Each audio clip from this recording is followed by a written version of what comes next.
그러니까 이제 가전 전시회에서 수많은 가전 회사들이 차를 얘기하기 시작했던 거고 그렇죠. 그 차 회사들은 어쨌든 그 건물 임대 그 공간을 만들어주는 역할을 해야 되니까 가전 전시회에 갔던 거고 네. 그런 건데 다들 아시다시피 자율주행의 시대가 안 왔습니다. 온다 그랬잖아. 2019년 되면 로보택시 돌아다닌다고 막 네. 그랬는데 안 왔잖아요. 그러다 보니까 이게 수년간 개발을 해보니 아 이게 될 일이 아니구나. 단기에 될 일이 아니게 됐고 이게 참 되게 아이러니한 게 비전으로 제시하자니 되게 식상한 거예요. 그렇죠. 또 우리의 보통- 비전으로 자율주행을 얘기하자니 그렇죠. 야, 그거 뭐 했잖아. 했잖아 예전에. 응. 새로운 게 아닌데. 맞아. 그리고 이거를 실제로 만들자고 보니까 너무 어려워.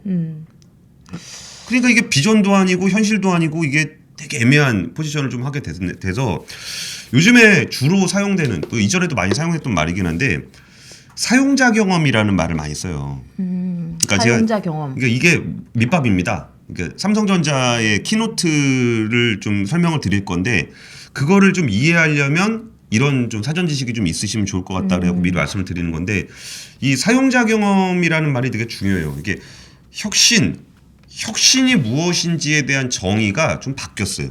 오. 옛날에는 네. 제품을 좀 이렇게 고도화, 잘 만들고 기술을 개발을 하고 좀 더 편리하고 효율적이고 더 나은 제품을 만드는 게 혁신이었어요. 네. 그러니까 뭐 차를 만들면 더 빠른 차, 뭐 노트북은 더 빠른 노트북, 뭐 이런 것들이 혁신이었단 말이에요. 네. 근데 이게 기술이 어느 정도 발전하다 보니까 네. 그 기술 발전이 과연 소비자들이 좋아하는 거냐? 일로 과잉 기술이 네. 돼버린 거. 예를 네. 들면 저희가 항상 놀리고 있는 100m 울트라 줌. PD에서 또 빵 터졌는데 우리 제니 PD가 되게 좋아하는 아 그래요? 100m 울트라 줌. 기술적으로 뛰어나죠. 네. 근데 100m 울트라 줌을 뭐 그렇게 즐겁냐고 그걸 쓰는 게 어디다 쓰냐고. 달도 찍고. 근데 이게 웃긴 게 100m 줌까지도 그런데 손이 떨려요. 100m를 줌을 하면 땡기면 그렇죠. 저 찌니피드 손에 고개 떨리죠. 끄덕끄덕 하는데 좀 술 좀 끊고 좀 그럼 100m 줌이 아니더라도 우리 찌니피드 손 떨잖아 이게 이 손이 떨려갖고 잘 못 찍는단 말이에요. 아무리 이게 기술적으로 되더라도 그럼 거치대 놓고 해야 되고 되게 불편하단 말이에요. 네네네. 그러니까 이게 그 사람들은 제품을 사용하는 게 아니에요. 제품을 사용하는 게 아니라 나의 어떤 행위를 경험하는 거야.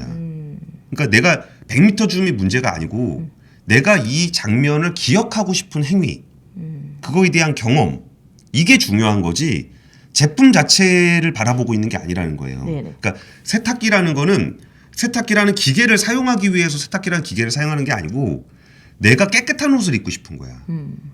그래가지고 뭔가를 했을 때 그 경험을 갖게 되는 거예요. 그러니까 이게 자기 삶의 뭔가의 니즈를 충족하기 위해서 뭔가가 필요한 거지 그 제품 자체가 필요한 게 아니야. 근데 이게 되게 묘한 게 어떤 개념이냐면 예를 들면 극장.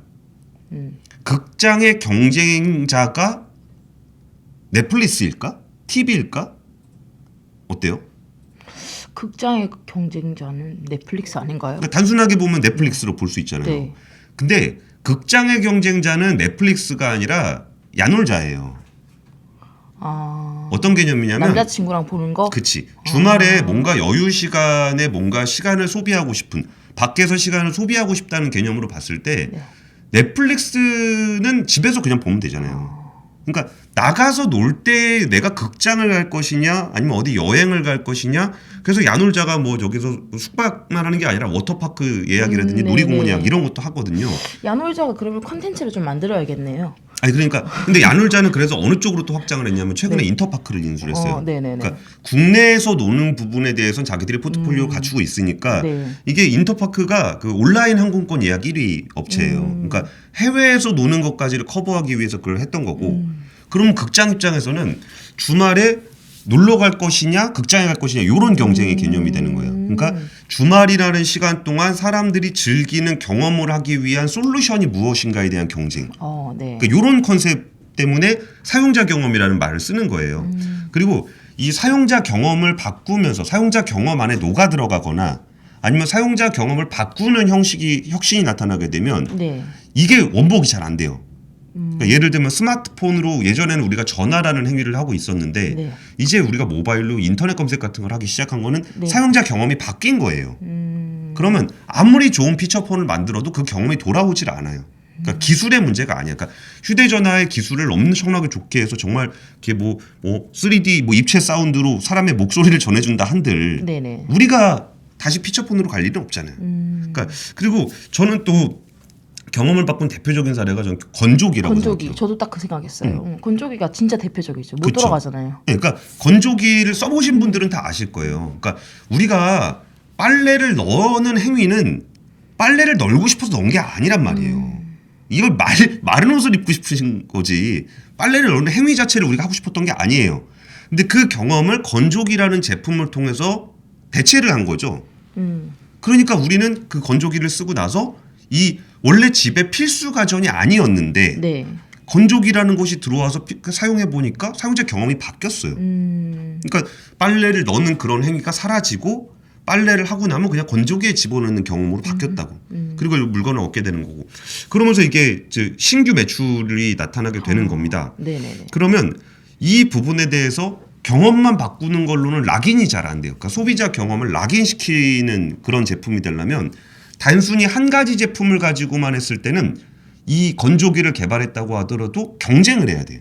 그러니까 뭐 삼성 건조기냐 LG 건조기냐 월풀 건조기냐 이게 경쟁을 해야 돼요. 그럼 여기서 추가적으로 뭘 하고 싶은 거냐면 네. 사용자 경험의 심리스한 연결. 그러니까 사용자 경험의 끊김없는 연결. 그러니까 사용자가 자연스럽게 그 행위들을 이렇게 삶을 살아가는 그 과정 속에서 그 제품들이 다 녹아 들어가는데 심리스하게 이렇게 거칠지 않게 다 녹아 들어가 버려야 되는 거예요. 네. 그럼 이게 개념이 조금 어려우니까 사례를 말씀드리면 예를 들면 애플이에요. 애플이 iOS라는 그런 OS를 기반으로 해서 모바일 폰, 태블릿, 뭐 노트북, 데스크탑 이것들이 심리스하게 연결이 되면서 거기에 뭐 아이팟이라든지 이런 제품들 이런 것들이 딱 연결이 되면서 애플을 사용하시던 분들은 만약에 애플을 쓰다가 만약에 iOS를 안 쓰고 안드로이드나 노트북을 삼성 걸 쓰면은 불편함을 느껴요. 왜냐하면 그 심리스하게 연결되어 있는 애플 생태계에 이질적인 제품 하나가 들어왔을 때 네. 거기서 사용자들이 그걸 불편하게 느끼는 거예요. 그러니까 설사 노트북을 애플이 조금 잘 못 만든다고 하더라도 네. 삼성으로 대체할 수가 없어요. 이게 저도 비슷한 경험이 있는데요. 아 그래요? 저는 삼성 제품을 계속 쓰다 보니까 예. 애플 핸드폰 애플을 한번 샀었어요. 예. 4개월 만에 바꿨습니다. 아. 못 쓰겠더라고요. 그쵸. 예, 그 사용자 그 경험이 좀 다르니까. 예, 맞아요. 예, 그런 것들이 뭐 말씀하시는 얘가 뭐 좀 아닐까. 그쵸. 근데 삼성은 그 심리스한 생태계를 구축하지 못한 게 삼성은 LG로 대체를 할 수 있어요. 그쵸. 예. 그러니까 이 부분이 맞아요. 제품과 제품의 사용자 경험들이 쭉 연결이 돼 있을 때 왜요? 아 끊겨. 아 예. 이거 꺼져서 그럴 거예요. 이게 그 심리스한 생태계로 연결이 돼 있었을 때 그 네. 제품을 대체 불가능하게 만드는 것들이 있어요.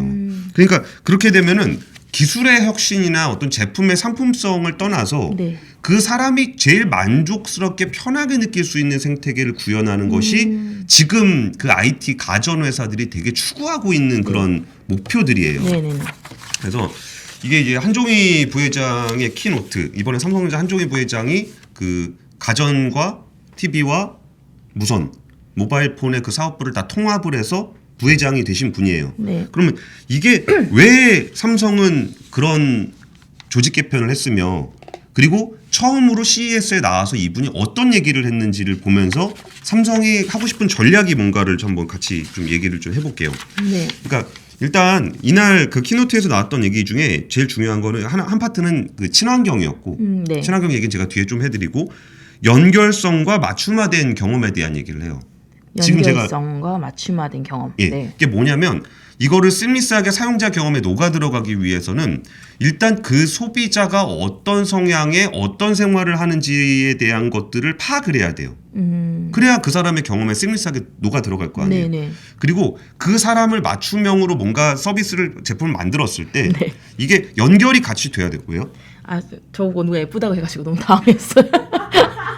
아, 정말 심리스하지 못하게 훅 들어와가지고 이게 단절이 됐대. 단절.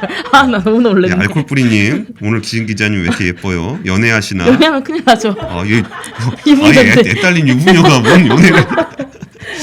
아 죄송합니다. 예 말씀하세요. 아, 예. 그러니까 그 연결성과 맞춤형을 얘기한 건데 이게 제품과 제품의 사용자 경험이 쭉 그러니까 사람은 끊기면서 살지 않잖아요. 되게 연결돼서 살잖아요. 그쵸, 네. 그러면 각 제품들이 서로 연결돼 있으면서 그 사람의 니즈를 그 쭉 끊김없이 해줘야 되고 맞춤형으로 연결을 해줘야 돼요. 네. 그래서 여기서 연결성과 맞춤형이라는 말이 나오는 거예요. 삼성전자는 꿈이 있어요. 어떤 꿈이죠? 그 뭐 I have a dream 뭐 이런 건가? 그러니까 어떤 꿈이 있냐면 그 자사가 가지고 있는 다양한 제품 포트폴리오를 가지고 네. 이 아까 제가 얘기했던 그런 환경을 구현하는 거예요. 거기다가 지금 팬데믹 이후에 집에 대한 관심들이 되게 높아지면서 그렇죠. 집에 머무르는 시간들이 많아지고 이 가전 제품이라는 것을 통해서 우리가 얻는 경험들이 생각보다 되게 많아졌어요. 그러니까 이게 지금 삼성전자 같은 경우는 뭐 일단 그 점유율 기준으로는 세계 1위 스마트폰을 갖고 있기도 네. 하고 15년 넘게 세계 시장 점유율 30%를 지키고 이번에 30% 넘겼는데 15년 동안 1위를 차지하고 있는 TV가 TV가 있고 있죠. 네. 거기에 세탁기, 건조기, 청소기, 냉장고, 에어컨 같은 각종 가전 제품들을 가지고 있어요. 아 근데 그 가전제품을 매일매일 우리가 쓰고 있는데 그걸 하나로 연결할 수 있는 어떤 그런 게 없네요. 딱 없어. 통일된 어떤 사용자의 어떤 경험으로 주는 그래도 비스포크가 요즘에 그래도 좀 대박이지. 감성으로 뭐 예. 색깔 감성 이런 느낌인데 그런 걸 이제 비스포크처럼 하고 싶다 이런 건가요? 그렇죠. 비스포크 얘기도 제가 뒤에 좀 네. 해드릴게요. 왜냐면 네네. 비스포크 얘기도 나왔거든요. 네네. 그러니까 이게 그 디바이스라는 것이 얼마나 중요하냐면 네. 소비자하고 접점이 있는 사람만 할 수 있어. 있는 기업만 할 수 있어요. 그러니까 뭔가 사용자 경험을 기반으로 해서 뭔가 심리스한 그런 그 체계를 만들어낸다라는 건 사용자 기반이 있는 쪽이 굉장히 유리해요. 그러니까 네. 이 말도 좀 말이 좀 어려운데 네. 이걸 제가 사례를 들어서 말씀을 드리면 예를 들면 페이스북 같은 회사들 지금 네. 메타라고 불리는 페이스북은 정말 그 많은 사람들이 이용하는 어마어마한 SNS 플랫폼이잖아요. 네. 근데 얼마 전에 애플한테 제대로 두드려 맞은 게 애플에서 그랬어요. 우리는 개인정보 보호를 위해서 개인정보를 추적하는 것에 대한 규제를 강화하겠다. 그래가지고 이걸 딱 누르면은 이 앱이 당신의 개인정보를 추적하는 것을 허용하시겠습니까? 이게 떠요. 그럼 누가 예스를 해? 네 정보를 추적하겠다는데. 그래서 여기서 NO 이렇게 누르면 네. 안 못하는 거예요. 페이스북은. 근데 페이스북의 가장 중요한 비즈니스 모델이 뭐냐면 SNS 이용자들의 개인정보를 수집해서 거기에 대한 맞춤형 광고를 제시하는 게 페이스북의 가장 근본적인 그렇죠. 그 비즈니스 모델이에요. 네. 근데 여기서 애플이라든지 이제 구글도 그걸 도입을 할 건데 여기서 그 구글 스토어나 앱 스토어에서 개인정보 수집을 못하게 한다. 그럼 페이스북은 아무것도 못하고 그냥 백기투항을 해야 돼요. 그 비즈니스를 접어야 되는 그런 상황이 될 수도 있어요. 그럼 여기다가 여기 이게 지금 소프트웨어 플랫폼 앱스토어나 구글 스토어 같은 소프트웨어 플랫폼 때문에 그런 건데 그러니까 이 소프트웨어 플랫폼을 통해서 소비자들이 접점을 갖고 있기 때문에 그 접점을 가지고 있는 애가 왕이에요. 그러면 하드웨어로 보면 어떻게 되냐면 하드웨어는 이제 애플 같은 경우는 통합이 돼 있고 네. 삼성 같은 경우는 삼성 스마트폰이 있고 애플의 안드로이드가 있잖아요. 네. 근데 여기서 삼성은 거기에 대한 주도권을 그렇게 강하게 갖고 있지는 못해요. OS 그렇죠. 부분이 네. 좀 딸리니까. 근데 예를 들어서 TV다. 네. 그러면 TV에 어이 TV 저거 좀 켜줘봐. 그러면 켜져야 되거든요. 네. 그게 이제 심리스한 경험이잖아요. 네. 사용자 경험을 바꾸는 거잖아요. 그러면 여기서 그 구글이 네. 구글 어시스턴트를 통해서 굉장히 모바일에서도 구글 어시스턴트를 통해서 되게 잘하고 있지만 그 슈퍼갑 구글이 유일하게 갑으로 볼 수밖에 없는 데가 바로 삼성이에요. TV에 우리 것 좀 해주세요. 그렇죠. 이렇게. 삼성이 그 사용자하고 접하는 저 하드웨어를 갖고 있기 때문에 아무리 천하의 구글이라고 하더라도 소프트웨어 플랫폼이 있다고 하더라도 삼성한테는 굽히고 들어갈 수밖에 없어요. 뭐 이게 노트북도 그렇고 뭐 네. 스마트폰도 그렇고 삼성 거를 써야 되잖아요. 구글은. 예를 들어서 아마존이다. 네. 그 뭐 슈퍼갑 아마존도 뭐 헤이 알렉사가 맞나? 알렉사 아니에요? 알렉스인가? 알렉사? 네. 어쨌든 불러야 되잖아. 부르면 알렉사 부르는데 저 TV가 누구세요? 이러면 끝나는 거예요. 그러니까 뭐 누군데 날 불러? 이래 버리면 끝나는 거야. 그러니까 아마존이 됐던 구글이 됐던 저 디바이스로 들어가야 되는 그런 필수적인 사용자 경험의 가장 중요한 그 접점을 가지고 있는 게 삼성전자란 말이에요. 네. 근데 아까 전에 그 저기 박진 기자가 얘기해 준 것처럼 남들은 진짜 빅테크 기업은 못 가져서 안 달인 그 소비자와의 접점인 디바이스를 갖고 있으면서 네. 그 개별 디바이스들을 연결해서 사용자 경험을 만들어내는 게 없단 말이에요. 이게 삼성전자는 너무 답답한 거야, 자기들도. 네. 뭐 타이젠이라는 OS도 있고 뭐 인공지능으로 뭘 연결해 보겠다고 하고 있고 로봇도 하고 뭘 하고 맨날 CES 때마다 그 얘기를 해요. 이 홈 안에서의 그 IoT로 연결되는 그런 무엇인가. 네. 그거를 못 주는 게 삼성전자의 가장 큰 약점인 거고 굉장히 하고 싶은 거예요, 그걸. 네. 그리고서 그 분야에서 제일 앞서가고 있는 기기, 디바이스가 바로 모바일 폰이란 말이에요. 네네. 근데 모바일 폰이 따로 움직이는 거지. 가전 따로, 모바일 폰 따로. 네. 그러면서 가장 소비자고에 항상 가치 있는 그 최고의 디바이스가 네. 나머지를 연결시켜줘야 되는 그런 제품들하고 각계로 움직이고 있다 보니까 뭐가 잘 안 된다라고 보는 거예요. 그러면서 모바일 사업부, 그러니까 무선 사업부하고 가전 사업부를 아예 통폐합을 시켜버리는 거예요. 아, 예전에는 예전에 왜 그런 거 알렉사 이런 것처럼 우리 빅스비 했었잖아요. 네. 그게 빅스비가 원래 무선 사업부 밑에 무선 그쵸. 사업부가 주도로 한 거였는데 옛날에 어떤 경험을 한 게 뭐였죠? 에어컨 설명회 갔거든요. 예, 거기서 이제 그 빅스비를 탑재했다고 예, 예. 헤이 빅스비 이렇게 했는데 곳곳에서 이제 빅스비들이 날 부르는 것인가 핸드폰을 부르는 것인가 막 이렇게 하더라고요. 근데 그게 통합되지 않은 어떤 경험 때문에 그쵸. 나타나는 현상이라고 저는 좀 봤거든요. 그런 것들이 고민인 거예요. 이제 그러면 내가 어디에 불렀을 때 같이 있으면 누가 반응을 해야 되는지에 대한 그런 것들도 다 뭔가 이게 사용자의 심리스한 그러니까 네 그러면 안 되잖아. 그렇죠. 한 명만 그쵸. 대답을 해야 되는데 내 목소리 알아듣고. 그게 이제 끊기는 경험이 되는 거예요. 그럼 끊김없는 경험이라는 것을 구현하기 위해서 이 사업을 통폐합을 하면서 이름을 DX 사업부로 바꾸는 거예요. 네. 디바이스 익스피리언스. 그러니까 그 접점을 통한 경험을 만들어주는 사업부가 되겠다. 그래서 이름이 DX 사업부가 된 거예요.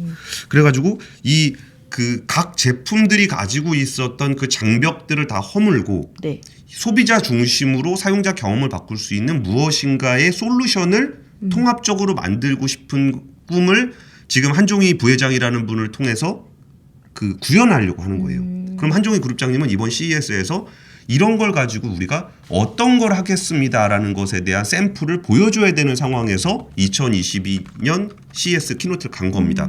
근데 물론 여기서 통합적인 느낌을 주는 것까지는 아직은 잘 모르겠는데 이 제품이 굉장히 특이한 제품을 이번에 소개를 해줘서 하나 보여드리려고 합니다. 이게 네. 빔 프로젝트인데 우리가 이게 영상이 나가면 마이크가 같이 나갈 수 있어요? 예. 그럼 제가 영상 한번 같이 틀어드릴게요. 한 2분 정도 되는 영상인데 한번 같이 보면서 한번 얘기를 해볼게요.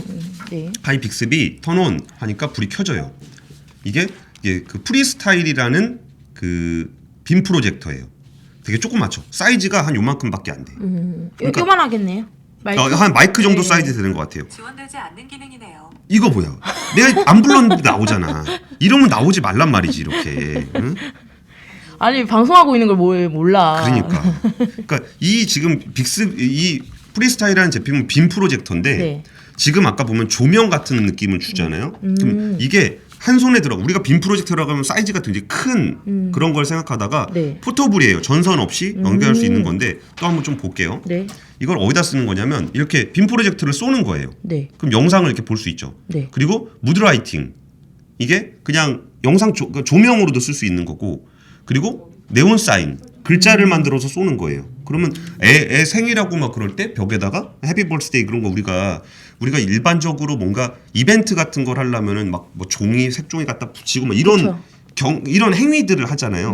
그럼 그 행위라는 것에 대한 경험이라는 게 무엇이냐? 라면 내가 뭔가 꾸며주고 싶은 뭐 저도 옛날에 프로포즈 할 때 그거 해봤거든요. 풍선에다가 뭐 I love you 하고 풍선도 붙여보고 막 그랬는데 이게 뭔가 이벤트를 하기 위한 그런 것들에 대한 경험을 이렇게 경험을 바꿔주는 거예요. 이 빔 프로젝트가 우리가 예전에는 그냥 영화 보고 이런 용도로 사용을 했다면 네네. 그 사용자 경험을 바꾸는 방식의 이런 것들을 이렇게 하게 되는 그런 제품이에요. 그리고 이게 보시면 지금 좀 전에 그 창문 모양 나온 거 있었거든요. 이런 창문 모양? 네. 그러니까 이게 되게 이상한 건데 뭐냐면 그러니까 이 고시원에서 내가 산다.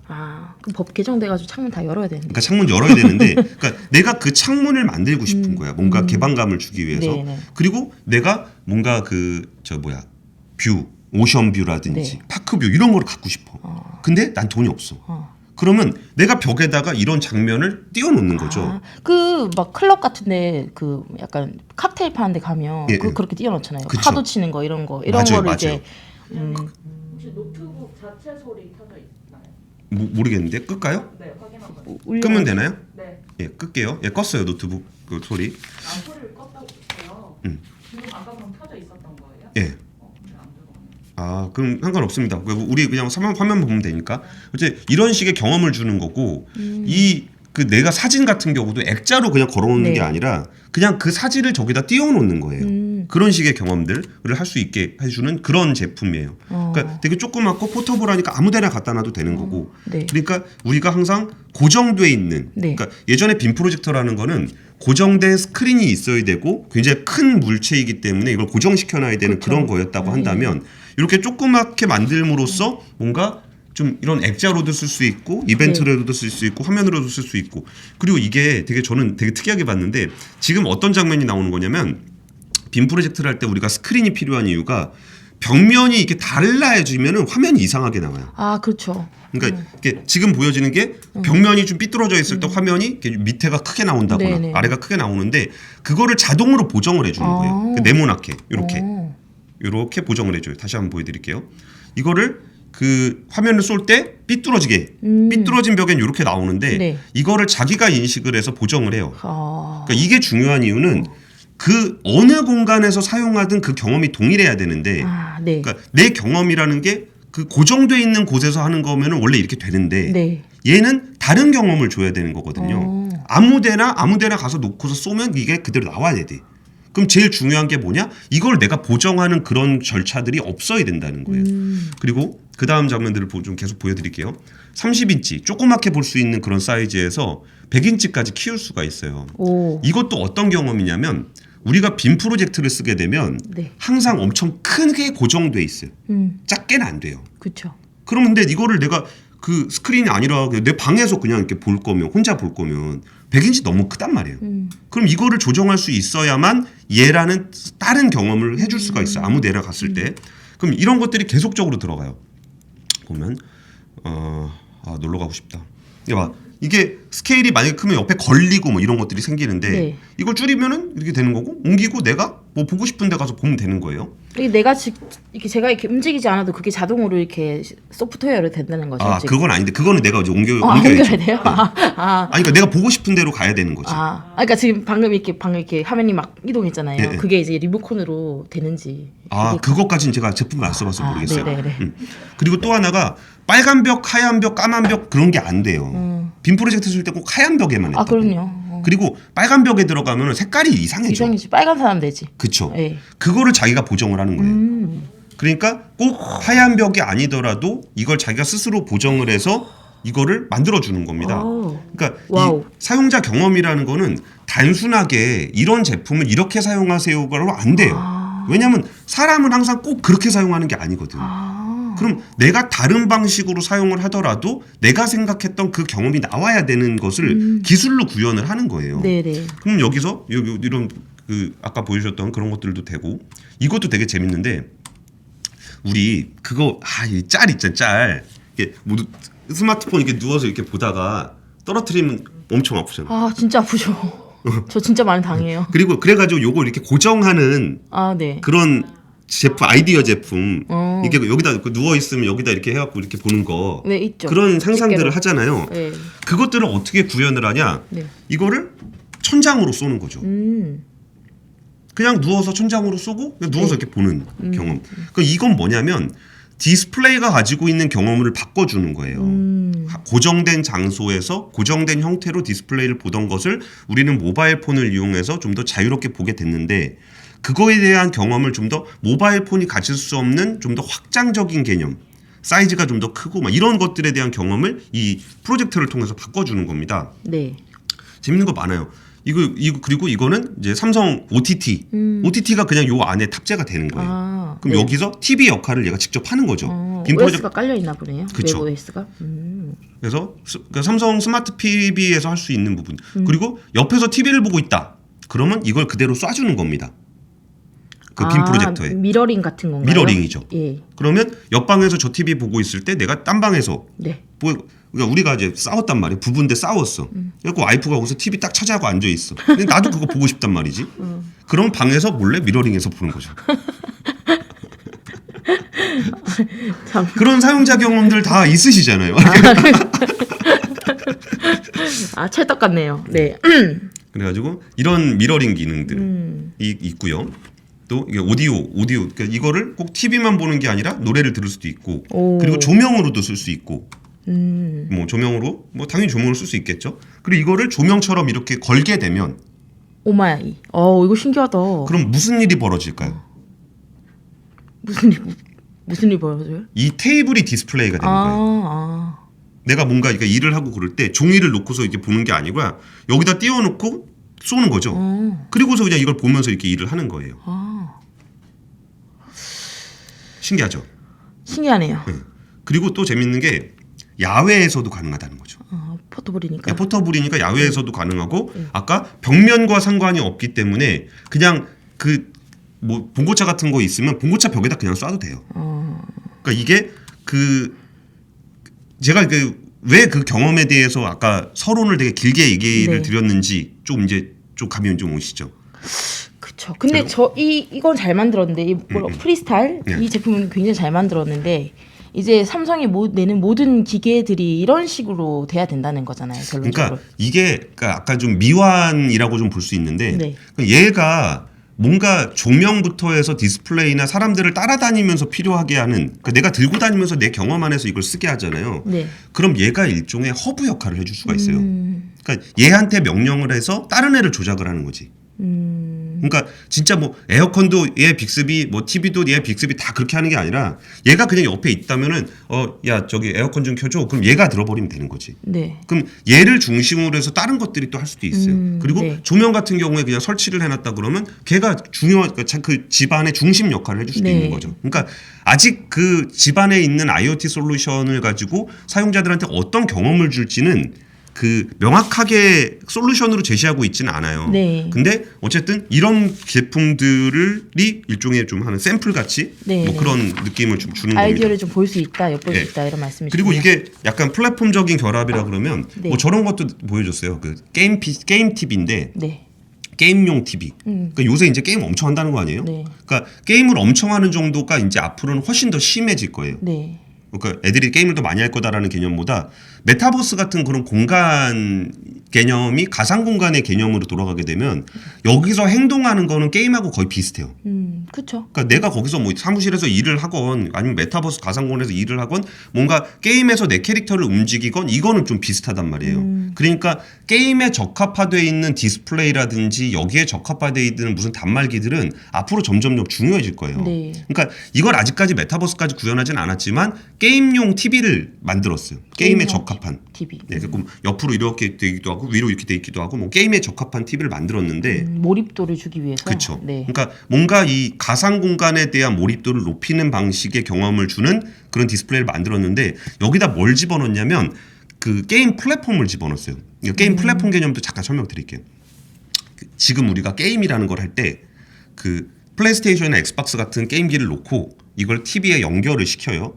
네. 그리고 게임 팩을 넣어서 그렇게 해서 이제 게임을 합니다. 네. 근데 이게 어떻게 변하고 있냐면 그 게임이라는 단말기에 팩을 꼭 넣어야 되느냐, 이 게임을 클라우드로 그냥 땡겨오면 되는 거 아니냐. 그러니까 그게 우리가 비디오 테이프 시절에 비디오를 넣어서 그 연결해서 보는 것처럼 우리가 지금 저기 있는 유튜브라는 어떤 클라우드 서버에다 동영상을 올리고 이걸 땡겨서 보잖아요. 그렇죠. 그러니까 넷플릭스도 영화가 그 서버에 있는 걸 우리가 스트리밍을 해서 보잖아요. 그것처럼 게임도 우리가 꼭 게임팩을 놓고 게임 단말기를 놓고 쓰는 게 아니라 어딘가에 있는 클라우드에 있는 거를 그쵸? 땡겨오는 거예요. 네. 이게 이전에는 잘 안 됐던 게 이게 사이트 용량이 크니까 네. 이게 그리고 또 지연이 좀 안 돼야 되고 하니까 직접 연결하다가 5G 통신 같은 그런 통신 기술의 발전 그리고 컴퓨팅 파워의 발전으로 인해서 게임도 클라우드화되고 있어요. 그러면 여기서 뭐가 바뀌냐면 이 게임기가 없다면 그 디스플레이 게임 디스플레이 자체가 그냥 게임기예요. 그럼 거기서 내가 불러오는 거지. 무슨 게임 갖고 와. 무슨 게임 갖고 와. 우리 게임도 모르니까 우리 막 테트리스 너무 올드하잖아. 게임 좀 하잖아요. 테트리스가 뭡니까? 아 테트리스를 해요 제가. 그래서 뭘로 하냐면 그 뭐 닌텐도 있잖아요. 네. 그거를 테트리스 칩을 안 사고요. 네. 그 닌텐도도 그 OTT처럼 그 닌텐도 게임을 파는 그 사이트가 있잖아요. 네, 말씀하신 대로. 그거 거기서 받아서 다 연결해서 하죠. 팩을 그쵸. 누가 껴서요 요즘에. 그렇죠. 그러니까 근데 아니 근데 진짜 고용량으로 되면은 아, 그게 잘 안 그쵸. 되니까 네. 이게 클라우드화가 되는 건데 아까 말씀드렸던 것처럼 클라우드화 돼 있는 곳에 사용자와 접해 있는 그 접점이 게임 TV예요. 그쵸. 게임 네. 디스플레이. 그럼 게임 TV에서 게임을 불러오는 소프트웨어 플랫폼을 누가 가져갈 것이냐. 그러니까 이런 거지. 우리가 스마트폰 시절에 iOS를 못해서 네. 구글한테 소프트웨어 플랫폼을 뺏긴 거죠.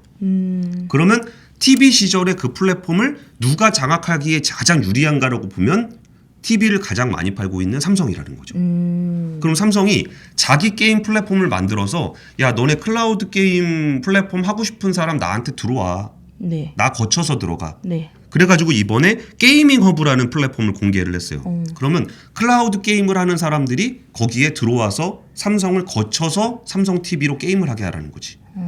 그러니까 클라우드 게임 시절에는 우리가 플랫폼을 뺏기지 않겠다.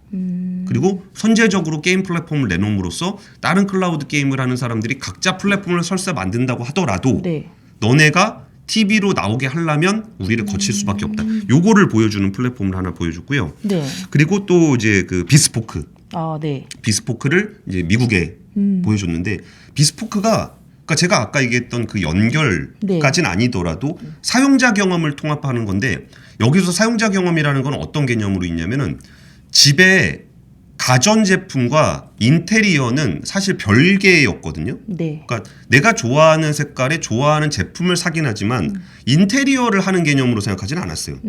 근데 비스포크는 아예 그 인테리어 한 거기에 그 자체가 하나의 인테리어가 되는 거잖아요. 네. 그래서 내가 인테리어를 집을 이 색깔로 꾸미고 싶다. 가전제품을 이런 식으로 꾸미고 싶다. 그럼 비스포크가 거기에 맞춤형으로 색깔을 제공을 해주고 네. 그것들을 한번 사기 시작하면 계속 사야 돼. 그렇죠. 예. 그러니까 냉장고를 그걸 샀는데 자꾸 저 건조기 색깔이 마음에 안 들고 건조기의 어떤 디자인이나 이런 게 마음에 안 들고 하면 하나하나 바꿔가는 건데 네.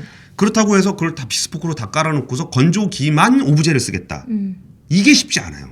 그렇죠. 쉽지 않죠. 그러니까 뭔가 일상 안에서 그 사용자들을 이렇게 락인시키는 그런 방식들은 이 홈 디바이스에서도 굉장히 중요하고 그 심지어 모바일 폰인 G 플립도 비스포크로 네. 하잖아요. 네. 이런 것들이 지금 일종의 디자인 경험에 의한 통합이고 이거를 좀 더 고도화해서 IT적인 고도화까지 이루어진다면 그 디바이스와 소프트웨어를 가지고 있는 삼성전자가 이 사용자의 경험을 다 뺏어갈 수 있을 것이다. 네. 라는 것이 이제 삼성이 하고 싶어 하는 거예요.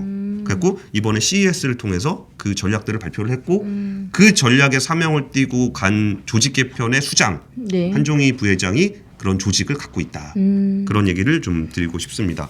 그리고 여기다가 이제 홈 디바이스, 스마트 띵스 이렇게 다양한 그 기기들을 통합적으로 하는 그런 부분에서 이번에 그 TV 회사들 그 뭐 제너럴 일렉트릭이라든지 하이얼이라든지 다른 TV 회사들 있잖아요. LG는 여기 안 들어가는 것 같아요. 네. 이런 제품들하고 표준 계약을 맺었어요.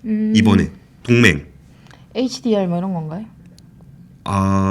뭐 그것까지는 잘 모르겠어요. 뭐까지를 네네, 얘기하는지 네네, 모르겠는데 네. IoT 표준을 이걸로 정립을 한다는 얘기는 IoT에 대해서 예, 그러면 좀 다른 거겠네요. 그거는 화질 표준이라 가지고. 그런 표준 아니고 아이고, 연결에 대한 연결에 표준. 대한 표준. 네.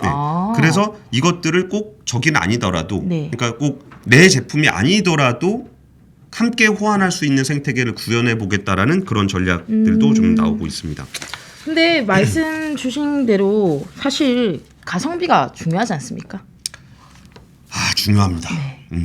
사실 애플이 이렇게 잘 나가는 게 가성비를 무시하고 그 대체할 수 없는 감성, 우리 그 사용자 경험 이걸 줘야 되는데 사실 삼성전자 제품을 쓰는 사람들이 되게 그 가격 대비 고성능 이걸 중요하게 생각하잖아요. 근데 그 간극을 어떻게 이제 할 것이냐. 그러니까 그게 골치 아픈 거예요. 그걸 할 수 있을까요? 네. 그러니까 삼성이 이걸 고민하는 거예요. 네. 그러니까 삼성이라는 브랜드가 주는 그 이미지가 네. 그렇게까지 파워풀하지 않았을 때 그러니까요. 그러면 근데 사실 이게 가성비에서 이제 그 가심비로 넘어가는 그런 과정들은 네. 아까 말씀드렸던 것처럼 뭔가 내가 이거를 사야만 내 경험이 일치가 된다라는 것들이 들어가면은 네. 거기서 로얄티가 되게 높아져요. 그럼 가격을 좀 높게 받아도 돼. 그렇죠. 그러니까 예를 들어 아까 그 프리스타일 같은 거 보면은 되게 탐나잖아요.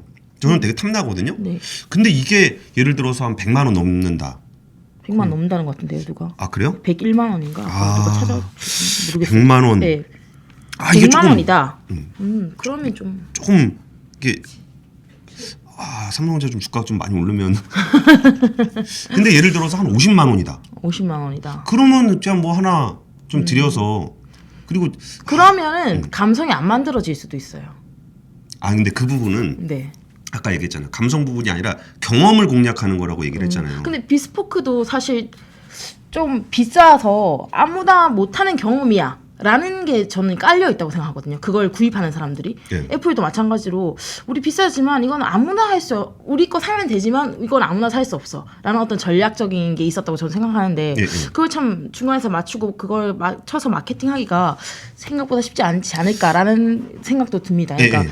말씀하신 대로 그 경험도 중요하지만 거기서 가격을 어떻게 갖고 갈 것인가. 그리고 그 소비자들이 모두 다가 똑같은 그 경험을 한다면 뭐 나만의 경험이 아니라는 생각을 할 수 있잖아요. 그러니까 뭐라고 해야 되지 이거를? 근데 그렇게 따지면은 애플이 고가긴 하지만 한두 대 팔리는 스마트폰이 아니잖아요. 아 그렇죠. 그렇긴 한데 뭐 그러니까 네. 그 동일 경험에 대한 그런 부분들은 의외로 그렇게 크지 않을 수 크지 있는데 않을 근데 수 어쨌든 있다. 아까 제가 얘기했던 그 네. 사용자 경험을 공략하는 그 얘기가 네. 지금 박신 기자 얘기대로 네. 정말 그 고민해야 되는 부분이 많아요. 한두 가지가 아니라 네. 진짜 많아. 그러니까 이게 말로는 사람들이 편리하게 정말 맨날 하는 얘기예요. 뭐 심리스한 경험을 하고 뭐 이런 얘기인데 네. 그 쉬운 말을 실제로 구현해서 사람들이 경험하게 하려면 거기에 엄청나게 많은 전략들이 필요해요. 그러니까 지금까지 안 되고 있는 거죠. 근데 어쨌든 이걸 하고 싶어 하는 거다라는 거고 친환경은 제가 좀 빨리빨리 넘어갈게요. 네. 시간이 5시 10분이에요. 예, 빨리빨리 넘어갈게요. 네. 현대차도 해야 되는데 친환경이라는 건 뭐냐면은 가전제품에 있어서 친환경은 처음 만들어졌을 때부터 사용해서 유통하고 폐기하고 폐기된 거를 재활용하는 것까지를 포괄해요. 근데 이전에는 제품을 만들고 버리는 것 이후에는 신경을 안 썼어요. 근데 이제는 그것까지도 신경을 써야 되는 상황이 돼서 여기 제가 왜 이걸 굳이 얘기하냐면은 지금 디스플레이 TV 등 디스플레이 제품에 올해 전년 대비 30배 이상 많은 재활용 플라스틱을 활용해 제조할 계획이며 2025년까지 모든 가전제품을 재활용 소재로 사용할 예정이다.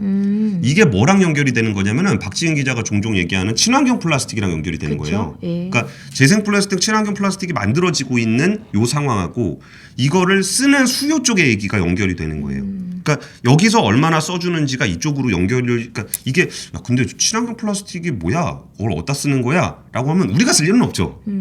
이게 여기 들어가서 소비자들한테 접하게 되는 거고 네.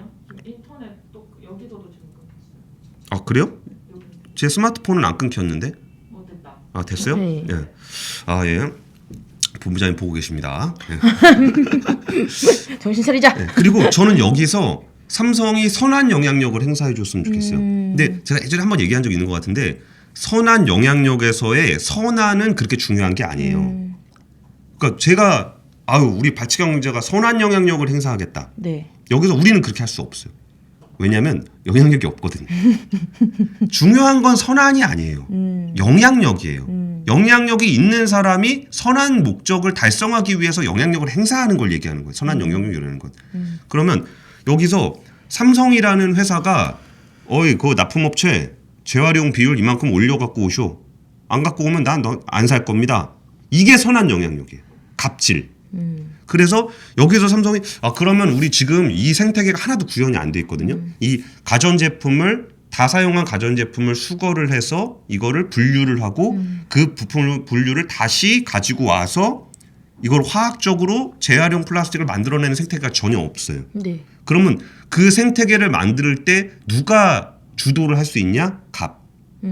삼성전자 같은 데가 우리는 재활용 플라스틱 이거부터 쓸 겁니다라고 얘기하는 순간 그 납품을 하던 플라스틱 업체는 의무적으로 재활용 플라스틱을 만들 수밖에 없고 살기 위해 그럼 그거를 구현하기 위해서 재활용을 어디서 그 재활용을 수거해 올 것인가를 고민해야 되는 그런 선한 영향력을 행사를 할 수 있는 구조가 이 삼성전자가 지금 우리는 재활용 플라스틱을 사용할 겁니다. 라는 말로 시작을 한 거예요. 그럼 이게 앞으로 딱 그 서플라이 체인들을 탕탕탕탕 넘어갔을 때 그쪽에서 뻥뻥뻥뻥 새로운 산업들이 만들어지게 되는 거죠. 그리고 포장에 있어서도 이제 그 TV 박스를 재활용 소재를 사용하겠다라고 네. 하면은 이제 박스 만드는 회사들도 그런 고민을 하고 실제로 할 수밖에 없는 그런 상황이 되고 있을 겁니다. 그리고 저 태양광 리모컨 좀 인상적이었는데 리모컨인데 배터리를 안 넣는 거예요. 태양광으로 충전하는 그런 방식인데 그렇게 하면 한 2억 개 정도 되는 배터리를 줄일 수 있다고 합니다. 태양광 어떻게 충전해요?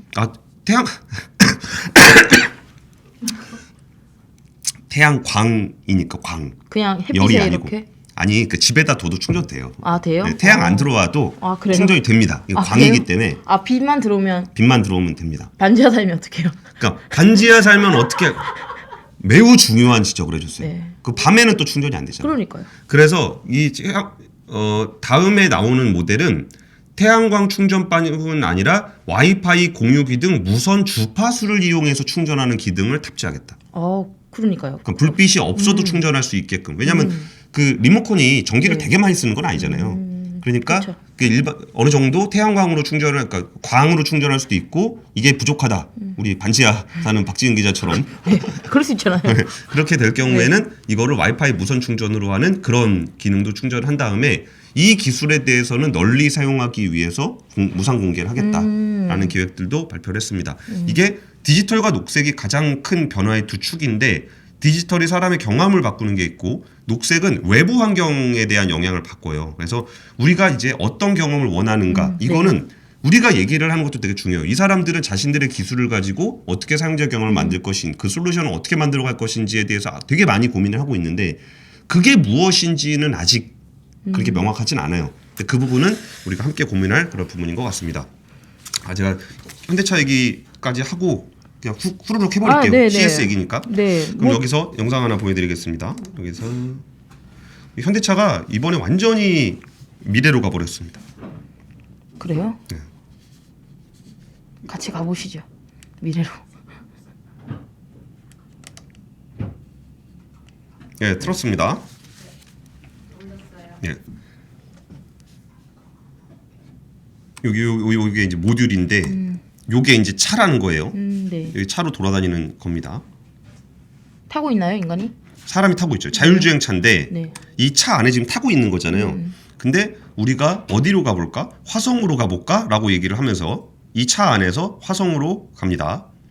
그럼 여기서 그 화성을 경험할 수 있는 AR이 됐던 VR이 됐던 그런 것들을 보여주게 되는 그런 구조인데 그때도 분명히 이렇게 빙글빙글 도는 거 나올 거야. 인터넷 끊기고 그러면 안 됩니다. 그러면 여기서 이제 화성으로 우리가 가기로 했습니다. 옷도 골랐습니다. 옷을 골라갖고 화성에 가서 우주복을 골라서 갔습니다. 이게 화성이에요. 내가 화성에 가는 경험을 하는데 그 화성에 누가 있냐? 개가 있는 거지. 로봇 개가. 로봇개. 네. 그리고 얘가 돌아다니는 거예요. 같이. 그러니까 내가 저기로 돌아다니면 얘가 같이 돌아다니면서 그걸 보는 겁니다. 화성을. 그리고 이거를 메타버스 속의 화성을 구현하면서 그 로봇가 보여주는 장면들을 우리가 같이 보고 있는 거예요. 이게 메타버스죠. 근데 여기서 강조하고 싶은 부분이 뭐냐면 메타버스와 현실을 어떻게 연결할 것인가. 그러니까 이게 그 자동차 회사는 어떻게 변화가고 있냐면 자동차를 판매하는 것이 목적이 아니고 원래는 자동차를 판매하는 회사가 자동차 회사였잖아요. 자동차를 타는 것이 목적이 아니라 자동차를 타고 이동하는 것이 목적이 있기 때문에 자동차 회사들은 자기를 자동차 판매 회사가 아니라 이동 솔루션을 가진 회사라는 표현을 써요. 그러면 지금 자동차는 우리가 판매를 하고 있지만 나중에 로보택시 시대가 되면은 자기는 더 이상 소비자들에게 자동차를 팔 수 없게 되잖아요. 네. 사람들은 자율주행차를 그냥 택시처럼 이용하게 될 거니까. 네네. 그러면 자동차 회사의 정체성이 없어지는 게 아니라 나의 정체성은 이동을 하는 거다. 사람이 이동하는 데 필요한 것을 하는 것이다라는 얘기를 하는 거고 이동이 필요 없어지는 메타버스 시대의 이동은 무엇인가에 대한 고민을 하는 거예요. 그러면 내가 그냥 여기 앉아서 메타버스를 통해서 이렇게 이동을 하고 다닐 때 나에게 이동이란 무슨 의미를 가질 것인가 라고 했을 때 그 이동을 현실화시켜주는 그 접점에 로보틱스가 있다는 거예요. 이 로보틱스가 보스턴 다이너믹스를 통해서 로보틱스 아까 걔가 그 저기 보스턴 다이너믹스 애들이거든요. 그렇죠. 네. 그러면서 여기서 뭐 이런저런 뭐 외계인들도 메타버스상에서 나올 수 있죠. 네. 아, 근데 이게 참 우리가 인터넷이 느려가지고 스트리밍이 좀 약간 좀 흐릿하게 나오긴 합니다. 네. 그리고 내가 모래폭풍에 들어가거나 뭔가 여기서 경험을 하고 싶어. 그러면 모래폭풍이 들어오는 그런 데이터들을 로봇가 받아서 나한테 보내주는 겁니다. 그럼 뭐 바람도 막 쓰게 해주고 이게 어디까지 가능한데 이런 거를 이렇게 막 보여주는지 모르겠는데 내가 저걸 만져보고 싶어요. 네. 그랬을 때 걔가 만져주는 거죠. 로봇가 화성에 있는 어떤 돌을 만져주는 거예요. 네. 그리고 거기서 얻은 데이터를 나에게 전송을 해줘요. 그러면 내가 이게 딱딱하구나 시원하구나 이런 거를 이 모빌리티 안에서 너무 무서운데요? 너무 무서운데? 오. 좀 많이 나갔죠. 네. 아 근데 무서운데 뭐 우리가 한 번씩 상상해 본 그런 거네요. 그렇죠. 네. 네. 이게 이동과 모빌리티와 로보틱스를 가지고 있는 회사이기 때문에 이런 비전을 보여줄 수 있게 되는 거예요. 자 이제 저희 화면으로 넘어가서 이거를 또 이제 어떻게 구현하려고 그러냐면 그럼 야 이거 너무 뜬구름 잡는 얘기 아니냐라고 생각이 드는데 실제로 이걸 어떻게 하려고 그러냐면은 메타버스 공장을 만들려고 하고 있어요. 네. 현대차가 싱가포르에 혁신 공장이라는 걸 만들고 있거든요. 예. 거기 사람 없이 전자동으로 되는 예, 그 공장을 예. 만들고 있는데 그 공장을 그대로 디지털 트윈이라고 그러죠. 그대로 가상 공장을 만드는 것을 이번에 CES에서 발표를 했어요. 그 유니티라는 회사하고 손을 잡았는데 아시는 분은 아실 거예요. 이거 저는 되게 좋아하는 회사거든요. 그러니까 게임 엔진 만드는 회사예요. 게임 엔진? 예, 예. 그러니까 유니티 엔진을 기반으로 해서 유니티? 게임을 만들어요. 그러니까 유니티는 저는 주식으로도 되게 매력적인 것 같아요. 왜냐하면 지금은 게임 엔진을 통해서 뭔가 구현하고 있는데 메타버스라는 게 결국은 게임 환경이랑 비슷하잖아요. 네. 그리고 유니티라는 애들이 이제 메타버스를 구현하는 그런 엔진 역할을 해주는 건데 현대차하고 유니티하고 손을 잡고 싱가포르에 있는 그 공장을 그대로 구현을 해서 메타버스로 옮기고 있어요. 그러면 그 메타버스 공장은 현장에 있는 그 데이터들이 그대로 메타버스에 전송이 돼서 움직입니다. 네. 그러면 양재동에 앉아 있는 그 어떤 아저씨가 네. 그래서 설계하는 아저씨가 그 공장을 계속 보고 있는 것과 같아요. 싱가포르에 있는 공장을. 네. 그대로 메타버스로 옮겨놨으니까. 네. 그러면 갑자기 공장에 뭔가 이상이 발생을 하면 네. 그 사람이 이상을 신호를 가서 보고서 아 여기가 이상이 있구나. 그럼 이거를 이렇게 고쳐야 되잖아요. 네. 그러면 고치려면 싱가포르 가야죠. 그렇죠. 거기에 누가 가 있을까? 로봇가 가 있는 거지. 이 보스턴 다이너믹스의 로봇가 거기에 상주에 있으면서 여기서 내가 뭔가를 보고서 내가 이제 나의 분신이죠. 아바타가 네. 되는 거죠. 네. 아바타인 로봇을 움직이게 하는 거죠. 나와 연결을 시켜서 내가 이렇게 가서 이거를 이렇게 바꾼다. 그리고 뭐 복사하는데 용지가 걸려가지고 그걸 열어가지고 내 용지를 꺼내는 행위를 한다 그러면 그 데이터를 받은 공장의 로봇가 가서 근데 복사 용지 참 유치하다. 우리가 생각할 수 있는 오류의 한계가 그 정도야. 그렇죠. 그래서 그거를 구현하는 것들을 얘기를 했고요. 너무 지금 너무 새로운 개념이 와서 제가 좀 멍하네요. 약간. 그리고 그런 상상을 하지. 그 다음 이동에 대한 개념. 그 다음 이동이요? 네, 근데 딱- 약간 질문이 있는데 네. 그 로봇 걔는 화성에 실제 가 있는 거예요? 가 있어야죠. 그래서 그 가 있는 거를 이제 거기서 수집을 해가지고 우리 눈앞에 가상현실로 현실화시켜 준다는 게 지금 그런 거죠? 예. 그러니까 이거를 화성이라 그러니까 너무 극단적인데 네. 예를 들면은 뭐 바닷속도 있어. 아니면 뭐 이렇게 화산 이런데 사람들 가기 어렵잖아요. 네네. 근데 그런데 로봇 보내는 거지. 화산은 로봇도 가기 힘든 거 아니에요? 그러니까 힘든데 예를 들어서 뭐 산불이 났는데 네. 여기 누군가 가긴 가야 되는 네. 상황이 있을 수 있잖아요. 네. 그러면은 메타버스 안에 나와 메타버스와 로봇이 서로 연결된 상태에서 내가 가면서 그 로봇을 움직이게 되면 그런 위험한 환경들에 대한 대처가 예전에 그 뭐더라? 소련에서 원자력 발전소 폭발했던 그 이름이 뭐였죠? 갑자기 생각이 안 나네. 좀 얘기 좀 해주세요. 원자력 발전소 폭발했던. 소련에서요? 예. 체르노빌. 네, 체르노빌 얘기하는 거예요? 예. 체르노빌 사고 났을 때 네. 러시아의 군인들이 가서 그거 다 막았어요. 다 죽었어요, 그 사람들. 다 피폭됐게. 네, 다 피폭돼서 죽었어요. 그러니까 그런 데를 보내는 거지. 얘를 보내는데 그럼 걔를 어떻게 조정하고 어떻게 구현할 것인가를 내가 여기서 그걸 연결을 메타버스로. 시켜서 하는 그런 개념입니다. 그리고 이제 이거는 내가 이동하는 개념을 가상현실과 그리고 여기로 이동한 거고 꼭 내가 가야 하는가?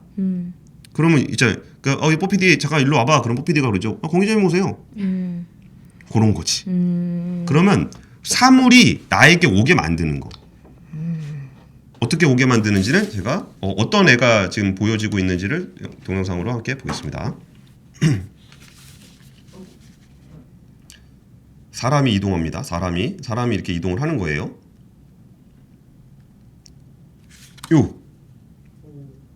이동을 하는데 위에 컵을 두고도 뭘 위에 올려놓고 이게 이동을 하는 그런 거예요. 이게 경사진 곳을 이동하게 되면은 균형이 흔들리기 때문에 그 위에 뭐를 놓을 수가 없죠. 근데 요런 컨셉의 모듈, 이거 모베드라는 모듈인데 뭐를 밟고 지나갈 때도 뭘 밟고 지나가면 이게 위에 흔들리잖아요. 근데 그 흔들리는 게 바퀴가 움직이는 거, 바퀴가.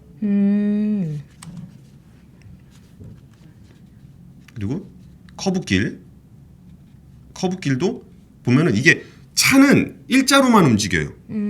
근데 이 바퀴가 움직임으로써 평행을 유지한 상태로 이렇게 네네. 움직이는 그런 모듈이에요. 이게 틀어도 내 몸은 가만히 있고 그쵸. 바퀴만 틀어진다. 예. 난 그리고 앞으로만 가고. 바퀴로는 가운데서 빙글빙글 도는 게 안 되는데 네. 이게 인휠 모터라 그러는데 인휠 바퀴 모터. 안에 모터가 달려 있어요. 바퀴 안에 제동과 브레이크와 조향이 다 들어가 있는 거야. 이 바퀴 하나하나가. 그러니까 이거를 중앙 제어하는 방식이라면 이런 움직임을 보일 수가 없는데 요 바퀴 하나하나를 각각으로 움직일 수 있는 기술이 있기 때문에 이게 모듈화 되는 겁니다. 그럼 또 어떤 것들이 가능해지냐? 물건을 이렇게 싣고 다니는. 그러니까 내가 사람은 왜 따라오는지 모르겠죠. 그냥 해서 우리 집 앞에 갖다 주세요. 그러면 얘가 혼자 올 수도 있는 거지. 이 그쵸. 모듈이. 예. 그럼 유모차. 아이가 아이 일로 와봐. 그럼 얘가 데려다 주는 거죠. 아이를.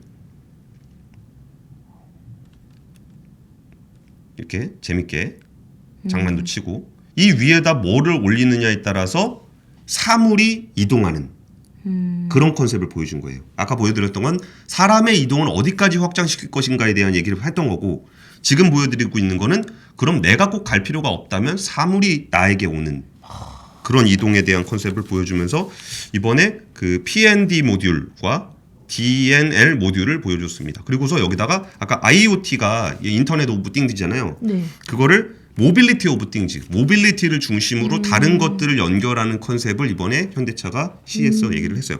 물론 이게 멋은 있는데 네. 좀 멀게 느끼시죠?